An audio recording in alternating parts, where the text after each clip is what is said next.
మాత్రే నమః. భగవద్బంధువులు కూడా నమస్సుమాంజలి. గురుదేవుల పాదపద్మాలకు శిరసాష్టాంగ నమస్కారములు. ఈ రోజున మంగళవారము, శ్రావణ మాసంలో రెండవ మంగళవారము మంగళగౌరి వ్రతం ఆచరించాము.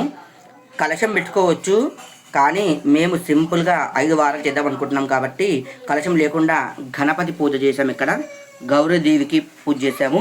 గౌరీదేవి తోరణము. గౌరీదేవికి ఏంటంటే కనుక మంగళారతి మెయిన్ ఇంపార్టెంట్. చలివిడి అంటే తెలుసు కదా, బెల్లము, బియ్యం పిండి, నీళ్లు కలిపి కొన్ని పాలు కలిపి ప్రమిద చేసి మంగళహారతి ఇవ్వడానికి రెడీ చేసుకున్నాము. గణపతికి తాంబూలము శనగలతో పెట్టాము.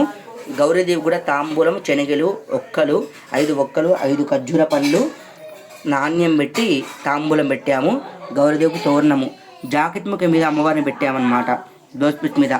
కావున ఎవరైతే ఈ గౌరీ వ్రతాన్ని ఆచరిస్తూ ఉంటారో వివాహం కాని కన్యలకి మంచి భర్త పొందుతాడు.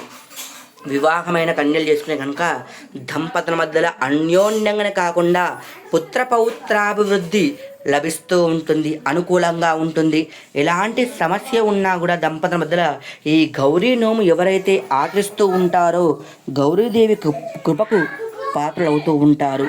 గౌరీ వ్రతం చేసిన తర్వాత ముగ్గురికి కానీ, 5 మందికి కానీ, 9 మందికి కానీ, 11 మందికి కానీ అవకాశం బట్టి తాంబూలం ఇవ్వడం చాలా చాలా శ్రేయస్కరము. ఎందుకంటే కనుక గౌరీ వ్రతం ఆచరించిన తర్వాత ప్రతి ఒక్కరు కూడా గౌరీదేవి స్వరూపంగా భావించి ముత్తైదులకు తాంబూలం ఇవ్వాలి. ఉపవాసం ఉండాలి. ప్రాతకాలం నిద్ర లేచి తలంటు స్నానం చేసుకొని నిష్ఠాగరిష్ఠుడై కాళ్ళకు పసుపు పెట్టుకొని తలలో పువ్వు పెట్టుకొని పూజ జరిపించాలి. ఈ గౌరీ వ్రతము ఒక వారం, ఫస్ట్ మంగళవారం అన్నా చేసుకోవచ్చు, ఏ వారమైనా సరే.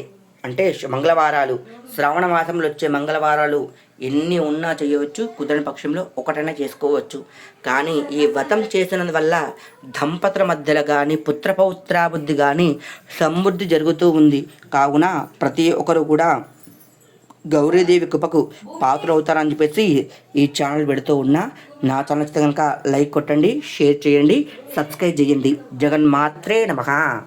గౌరీదేవి కృపాకటాక్ష వీక్షణ సిద్ధిరస్తు.